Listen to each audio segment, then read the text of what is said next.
अब जज के सामने एक दलील दिया जाता है। दलील ये दिया जाता है कि 22 मतलब इस केस में कोई जान नहीं है, 2022 की घटना है। जयराम महतो और उनके साथी लोग जो है कि आंदोलन करते हैं 1932 से खतियान को लेकर। पुलिस जो है कि 144 लगाती है। बैरिकेटिंग जो होता है, पहला बैरिकेटिंग, दूसरा बैरिकेटिंग, तीसरा बैरिकेटिंग। तो पहला बैरिकेटिंग जो है कि आंदोलनकारी लोग क्रॉस कर जाते हैं, दूसरा बैरिकेटिंग जो भी कि आंदोलनकारी लोग क्रॉस कर, जैसे ही तीसरा बैरिकेटिंग को क्रॉस करने और तोड़ने की बात आंदोलनकारी लोग करते हैं, वैसे जो है कि जयराम महतो मोर्चा को संभालते, माइक अपने हाथ में लेते और लेने के बाद उस आंदोलनकारियों से एक आग्रह करता है। जयराम महतो इस बात को कहता है कि आपकी लड़ाई क्या बैरिकेटिंग का उस साइड में जो पुलिस है, जो आपके भाई हैं, आपके मौसा का बेटा हो सकते हैं, आपके फूफा का बेटा हो सकते हैं, आपके चचेरा भाई हो सकते हैं, क्या उनसे आपकी लड़ाई है? या फिर इस साइड में जो आप लोग आंदोलनकारी हैं उसी पुलिस का आप भी तो रिश्तेदार होंगे। अगर हम आपस में लड़ेंगे तो कहीं ना कहीं वो हमें मारेगा, हम उसे मारेंगे। हमारी लड़ाई सिस्टम से है।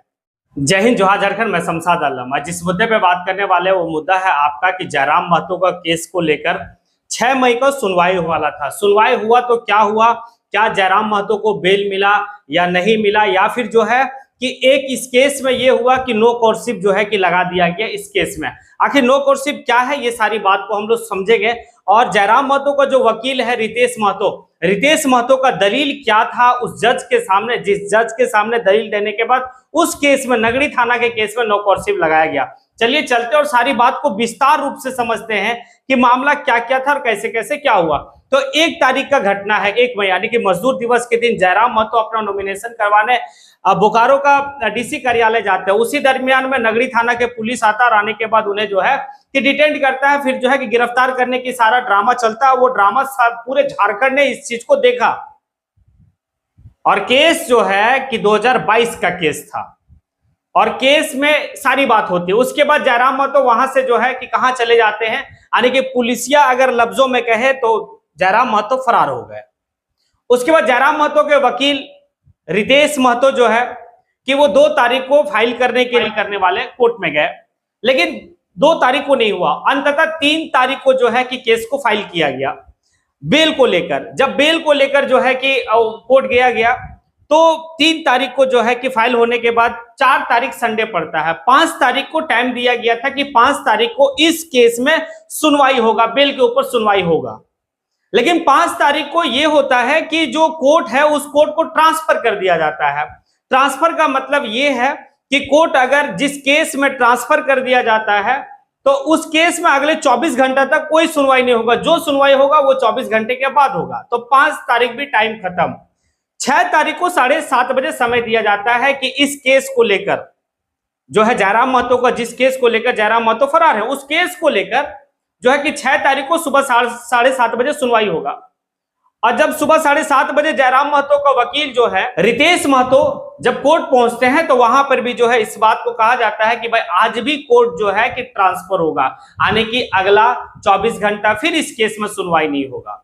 देखिए कितना ड्रामा चल रहा है अभी।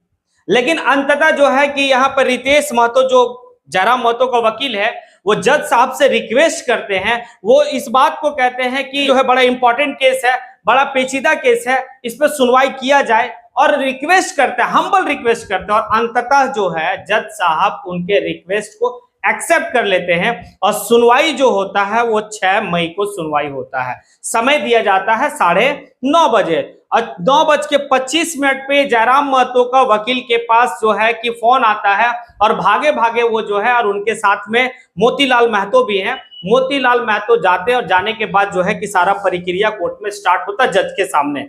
अब जज के सामने एक दलील दिया जाता है। दलील ये दिया जाता है कि 22 मतलब इस केस में कोई जान नहीं है, 2022 की घटना है।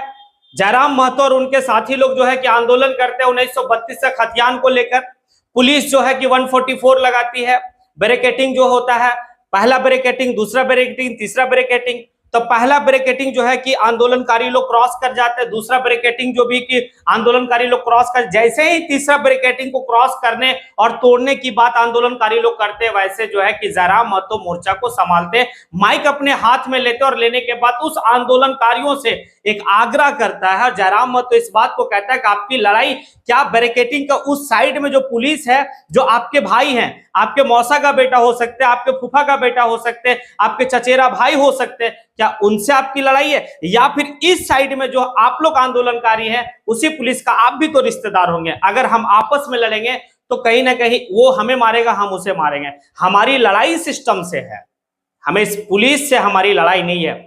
इस बात को सुनकर, जयराम महतो की बात को सुनकर जितने भी आंदोलनकारी थे, सब आंदोलनकारी जहां थे वहीं पर बैठ गए।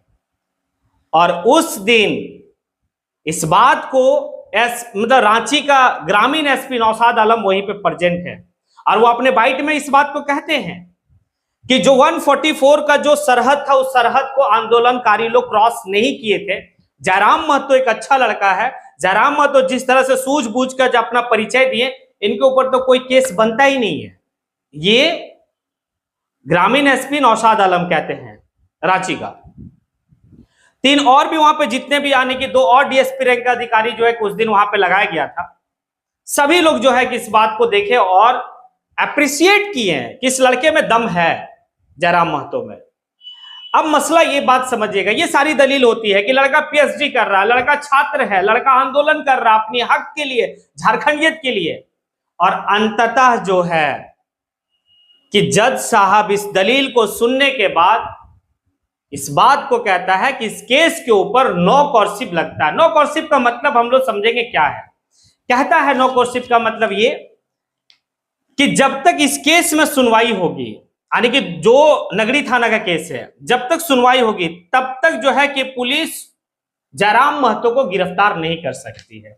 चलिए यहां पर इस बात को कह सकते हैं कि इस केस में, नगरी थाना के केस में, जो वो विधानसभा का घेराव का केस में, जयराम महतो को जब तक इस केस के ऊपर सुनवाई होगी तब तक कोई भी पुलिस गिरफ्तार नहीं कर सकता। लेकिन अब अगला मसला को यह समझते हैं कि 1 तारीख का जो मामला होता है, उस मामला में जयराम महतो जो पुलिसिया लफ्जों में कहे कि वो जो फरार हुए हैं, उस फरार का केस हुआ, उस केस के ऊपर नो कॉर्सिप नहीं लगाया गया, या उस केस के ऊपर अभी जो उनको जो है ये भी केस में जो है कि बेल लेना पड़ेगा। जयराम महतो को अब देखना पड़ेगा कि हमारे ऊपर कौन कौन सा केस में क्या क्या है। अगर इस हिसाब से वो करते हैं तो सारा चीज बेहतर है। लेकिन कुछ सवाल बनता है ये कि आखिर जयराम महतो 1 तारीख को वो क्यों चले गए और कहां चले गए? अच्छा, क्यों गए हैं, आप इसके ऊपर अपनी प्रतिक्रिया जरूर दें।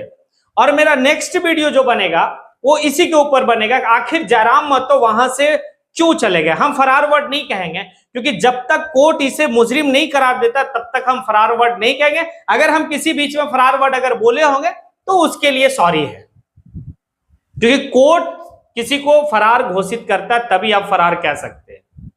जयराम महतो अगर वहां से चले गए हैं, पुलिस को जो है कि ये करके चले गए, तो आखिर मसला क्या था? क्या वो एक अच्छे सूझबूझ के साथ गए या फिर वो कोई गलती कर बैठे? ये एक मसला बनता है। अगर आपको लगता है कि मैंने हर बात को जो है कि बाखूबी तरीके से, डिटेल तरीके से आपके पास रखा, तो फिर आप कमेंट बॉक्स में आके आप कमेंट जरूर करें। इसी के साथ मैं अपनी बात को यहीं पे समेटता हूं। जय हिंद।